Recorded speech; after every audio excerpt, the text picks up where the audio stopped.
Hey guys, this is Genuine Polish, and in this video we are going to be taking a look at the Spacefarer module and how incredibly useful it is and how tragically underused it actually is when you take a look at it. So for those of you who don't know, the Spacefarer module is built on the rocket platform.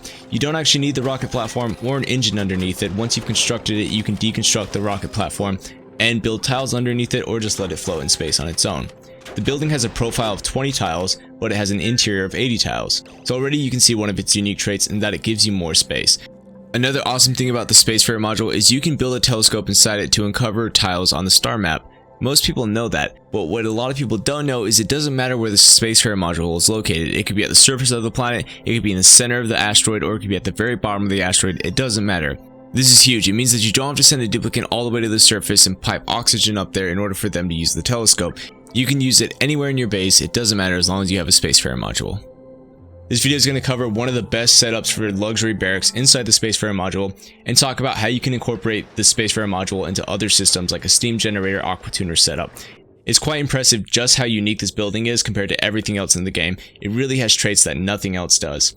So first off, for the obvious, the Spacefarer module doesn't exchange gas or liquid or anything with its ambient environment. That includes temperature, surprisingly enough. Now, I didn't run this test for very long, but considering that the rocket platform has a thermal conductivity of 33.33, which is very high actually, it's on par with a lot of metals, and I left it submerged in magma for 5 cycles and there was no change in temperature, I'm assuming that this is true of all rocket modules and they don't transfer heat with their temperature. Not that it would really matter if they did, because the interior temperature is entirely unrelated from the exterior temperature.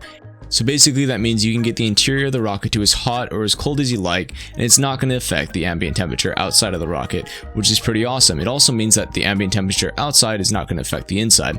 So you could build one of these completely submerged in lava, in a hot environment, or in a freezing cold environment, or of course in space, and it's not going to affect the inside ambient temperature, pressure, climate, doesn't matter.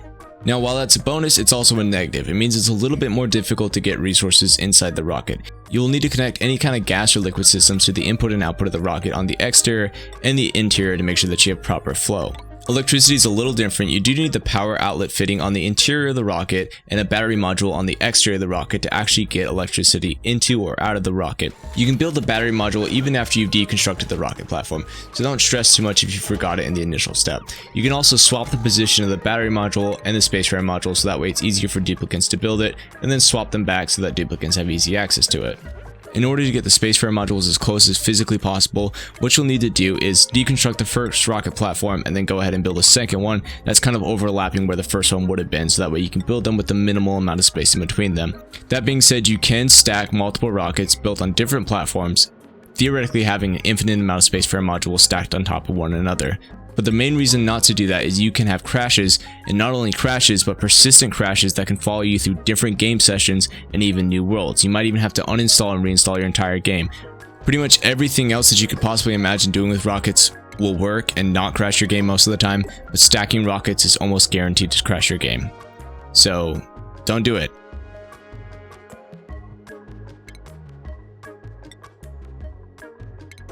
Stop right there, criminal scum!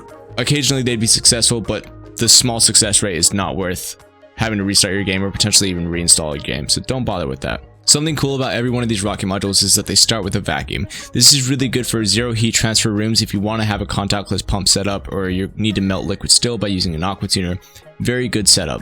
But that being said, if you want to make the room habitable for duplicates, you're going to need an oxygen input and a carbon dioxide output, unless you're going to have only duplicates that are wearing Atmos suits come into this room. So the oxygen input is simple enough. You just connect a line to the output and have oxygen supplied to the rocket. Now, to get carbon dioxide out, you really have 3 main options. You could use an algae terrarium. Now, if this is a bedroom exclusively, the amount of carbon dioxide generated in this room is going to be so low that you could really just use one and satisfy this entire room with 5 duplicates, and it would be perfectly fine. I don't really like relying on algae, so I recommend either using a mini pump, a full-size pump, and a mechanical or electrical gas filter to separate the carbon dioxide and pump it out of the rocket. You could also use a carbon dioxide skimmer to just remove the carbon dioxide. I personally don't like to delete any amount of mass from my game if I can help it, so I recommend just using a pump and pumping it out of the rocket. Now, if you have access to plastic, I recommend using the mini pump. The amount of carbon dioxide produced is going to be so minimal that you're not going to want to use a regular pump and have that extra electricity and the extra space. But that being said, this design is designed to accommodate a regular size pump, so you can choose one or the other. So first off, you want to place your tiles. If you place the carpeted tiles where I have them, it'll give you the tickled toes buff, which minuses 15% stress per cycle. So not only is this room going to heal your duplicants because of the comfy beds, but it has crazy high decor because of the rocket tiles, the carpeted tiles, and the decor item that you have. And on top of all that, you get the moral bonus for having a luxury barracks. So this is basically 3 rooms in one. Granted, it's less effective than a massage table and a triage cot, but it still provides the similar effects and you get that morale bonus, so it's pretty huge. I genuinely think because you get the back tiles for free, which give you a pretty good decor bonus, this changes the room from a alternative to a preferred method for a luxury barracks. Now you should have maximum decor in most of the room. You might want to incorporate another plant or a statue or something in the lower level so that way the duplicant sleeping by the door has maximum decor. The Spacefarer module is not very well optimized for private bedrooms, so I don't recommend using it for that. I would just recommend building those in the overworld like you normally would, unless you want to get outside of the rocket interior, which I have a video on that which you can check out in the description below. But on that note, I will be posting a new updated video that's less destructive and more reusable on how to get outside of the rocket interiors, so that way you can actually implement these Spacefarer modules all around your base in different systems and make it more practical to actually get outside of the rocket interior. So stay tuned for that.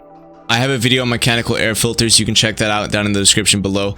So I'm not going to go into detail on that, but I just wanted to remind everyone that you need to prime your pump with carbon dioxide before you introduce oxygen into the room. Otherwise, it's going to be a lot more harder to get that priming gas flowing through your system. And again, you can also use an electrical gas filter. I just prefer to use the minimal amount of electricity possible. So now let's talk about systems inside the Spacefarer module. As I mentioned before, there's no heat transfer into or out of the rocket, which is crazy useful, especially if you're using superheated systems, because there's such good heat transfer between the rocket tiles. It's pretty difficult to melt any one of the tiles, which is why it's so difficult to get outside of the rocket, and again, watch my video on that. But you can very easily incorporate some simple systems inside the Spacefarer module itself, like a steam generator aqua tuner setup. The Spacefarer module has exactly the right amount of space for 2 steam generators, and you can incorporate this in a volcano tamer if you prefer. You could build this right next to a volcano, have a contactless pump, carry the molten metal into this chamber, and then generate steam, which would be a great way to use this. And again, you have no risk of the system failing and potentially boiling your base alive. Alright buddy, that's going to be it for this video. I really hope you enjoyed the design of the luxury barracks. I think it's so convenient to have this safe little climate controlled room that you could put on any planet in any hazardous condition and give your duplicants a safe place to recover breath or sleep for the night or just store resources. Really, the Spacefarer module has so much untapped potential. I've been using it as a storage system for pretty much ever, but not that many people incorporate entire systems inside the rocket module itself. So I'm kind of hoping that this video encourages other creators to explore that. And again, I'm going to be releasing another video on how to get outside of the rocket module. It's a little bit more simple, and that way you can have access to 800 tiles instead of 80 tiles, and you can really build some giant systems inside this building. It's going to be awesome, and stay tuned for that one, guys. If you like this video, please like, comment, and subscribe. I couldn't be sitting here making videos without your guys' support, so thank you guys so much, and I'll see you next time.